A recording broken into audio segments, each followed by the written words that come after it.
Welcome to China Insider, I'm David Zhang.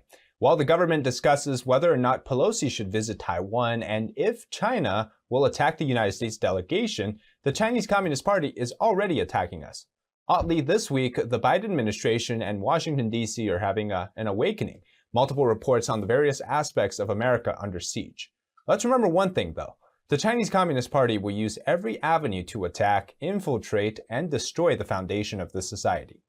Take globalism and food crisis, for example. The attack through restricting agricultural producers from the Netherlands to the United States to Sri Lanka under the broad ambition of the globalizing agriculture aspect and the so-called UN's Agenda 2030, which is the set of sustainable development goals, and as well as the World Economic Forum's partnership, which only benefits China and undermines the United States. Well, how so? China, still considered a developing country by the globalists, they're free to enjoy carbon-emitting developments while the US and Europe are actively restricted. All the while, China is infiltrating the US by buying up farmland and owning corn mills and meat processing plants around the country. Or if they're not doing that, they're setting up land near critical US military bases in North Dakota or Texas.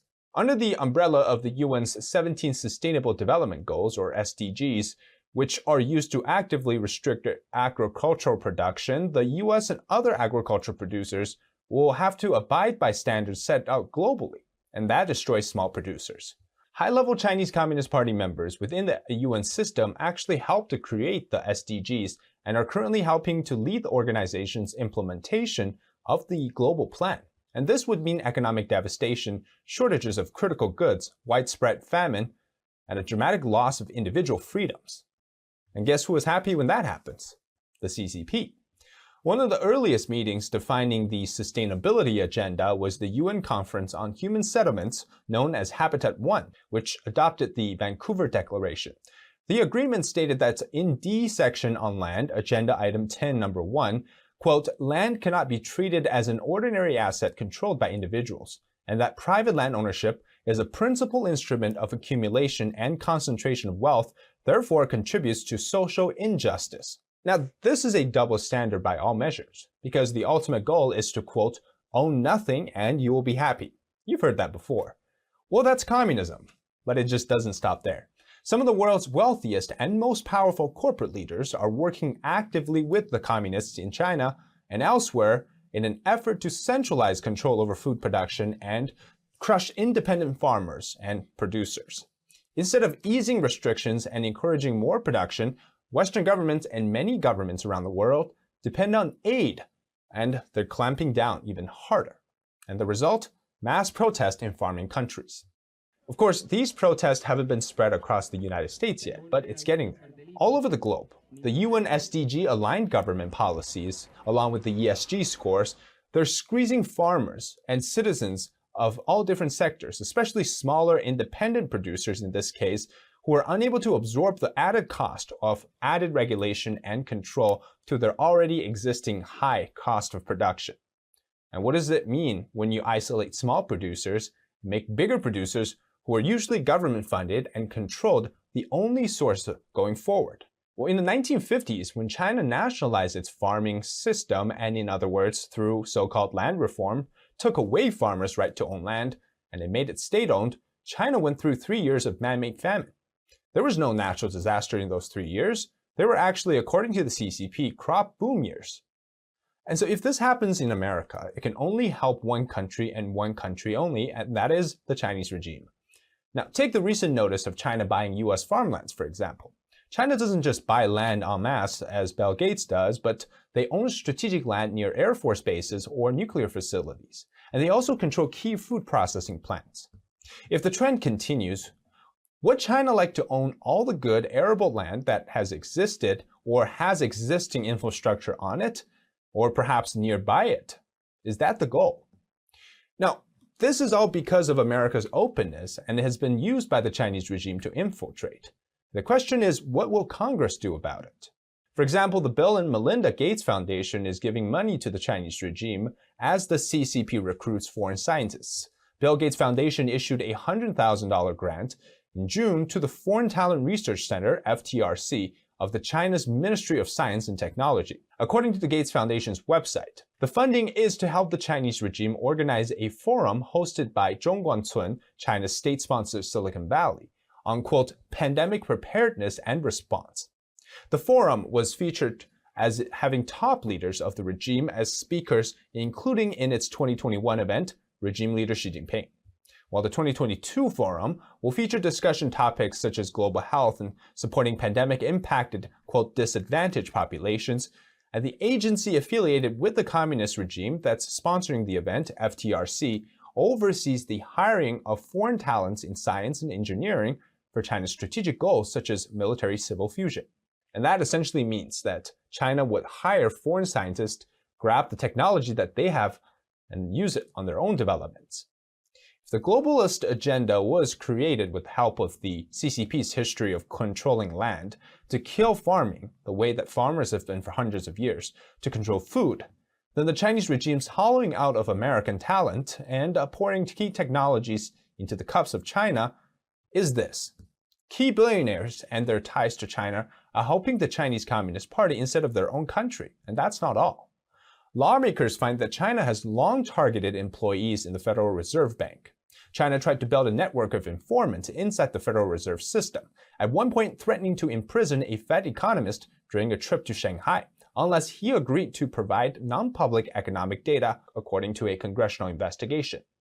The investigation was led by Republican staff members of the Senate's Committee on Homeland Security and Governmental Affairs, and they found that over a decade, Fed employees were offered contracts with Chinese talent recruitment programs, which often include cash payments, and asked to provide information on the U.S. economy, interest rate charges, and policies.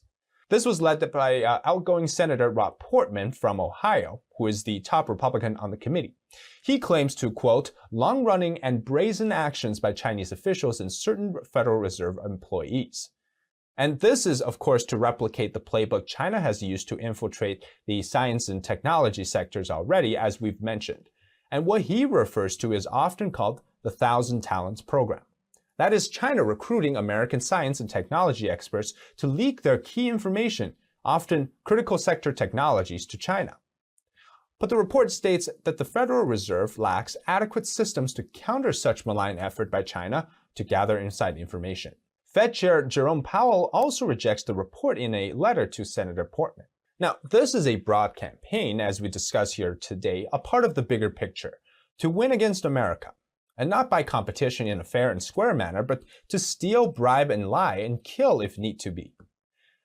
Then there's, of course, the strategic oil reserve. As of today, the Biden administration has sold nearly 6 million barrels of oil from the U.S. Strategic Petroleum Reserve to an entity tied to the Chinese Communist Party. Now, 6 million barrels is not a lot in comparison, but it's a signal. From September 2021 to July 2022, the Department of Energy has awarded 3 crude oil contracts with a combined value of roughly $64 million to Unipec America, which is the U.S. trading arm of a Chinese state-owned oil company called Sinopec. A Chinese firm with ties to Hunter Biden has invested in this national oil giant, and the sale would tap almost close to 6 million barrels in total from the strategic reserve to export to the Chinese firm. Now, if the goal is to get oil, there's better ways to get oil. If the goal is to hollow out America, this seems to fit right into that category. The latest contract revealed on July 10th, and that was for 950,000 barrels, and it was sold around $113 million. Now, these barrels of oil are for wartime emergencies, as we know, or for the fact that, as the administration claimed, to bring down gas prices in the United States. And so far, it achieved none of the two things that it mentioned.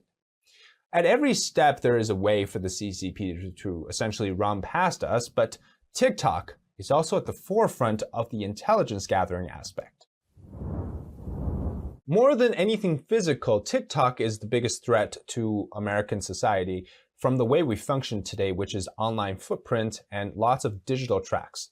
Now, newly leaked documents from within TikTok reveal how the company games out responses to tricky questions, and essentially to bypass all of the questions we've raised and many others about the ties to the Chinese Communist Party, its parent company ByteDance, and so on. And these internal documents try to highlight what the company thinks its its biggest public perception problems. Among all of them, China is number one. Now keep in mind that more than 100 million Americans use this app, and many of those, more than 50-60% of them, are young children and young adults. So the PR documents, which Gizmodo reported titled TikTok Master Messaging and TikTok Key Messages, both are explanations of press talking points in English and include a version translated into a European language. And Gizmodo did not reveal the documents on the report they wrote, but they claim that at the top of the document are key questions about how to avoid linking China to TikTok. Right near the top of that list of ways to downplay the parent company ByteDance, will downplay the China Association as well, and also along with it, downplay the AI aspect, which we know from recent reports by BuzzFeed is a critical component to some people in China who work for TikTok accessing American data. Now, AI is of course the all-encompassing machine learning aspect where China would take this huge amount of data that they get from America, feed it into their AI learning, and generate a variety of information. Now, this is all second to only the emphasis on that TikTok as a brand and platform. Further down, the company advises its employees to stress that though young people love TikTok, the app is only used for users aged 13 and over. Now, this is far from the truth. I personally know kids as young as 8 to 9 using TikTok. Now, other talking points from the documents include TikTok is a global company and the TikTok app doesn't even operate in China, which again is untrue since the Chinese version is called Douyin, just simply they're not similar in the name. Now, in the master document for TikTok, among the questions TikTok PR gives to staff if any reporters ask them to include things like, quote, what is the relationship between ByteDance and its individual products such as TikTok and Total? To which the PR is given the response, quote, ByteDance is the holding company of TikTok, and TikTok employees cannot comment on ByteDance, so that they should refer to ByteDance themselves. Now, TikTok Master Messaging, which is the longer document according to them, they echo the concern that there's a lot of information about TikTok being spread, and these are the facts instead. Now, the document advises PR to say that TikTok has an American CEO, a head of security with decades of experience in the US military and law enforcement, and a US team that works diligently and responsibly on the consistent development of the security infrastructure. Now, this all contradicts what we know so far about the state of TikTok as a spyware, as an app that's intrusive, but also just the simple aspect that people have admitted from internal recordings that TikTok employees in China actually accessed American data. Now, the document goes on to say that 4 of the 5 seats on the supervisory board of the parent company, ByteDance, are filled with some of the world's most respected global investors. Further down this document, the interesting part is the company guides its PR staff to shy away from highlighting the age of the users again, who are reputed to be the younger, supposedly cooler than any other social networks in general. Quote, the app is only for users 13 or older. And this is very interesting considering the fact that even TikTok themselves have mentioned that their wide range of users, but majority are actually very young kids. Now, the relationship and the appeal of TikTok to the American influential audience, which are still on the younger side, is that most of the people on TikTok themselves who are the influencers, quote unquote, are actually young people. Now, the situation we're speaking of here is not just about the children, but it's about the wide range of data access that TikTok actually has. For example, podcast host Joe Rogan has warned TikTok users about the privacy and safety concerns posed by the Chinese-owned social media platform, saying that ultimately their data ends up in the hands of the regime in Beijing.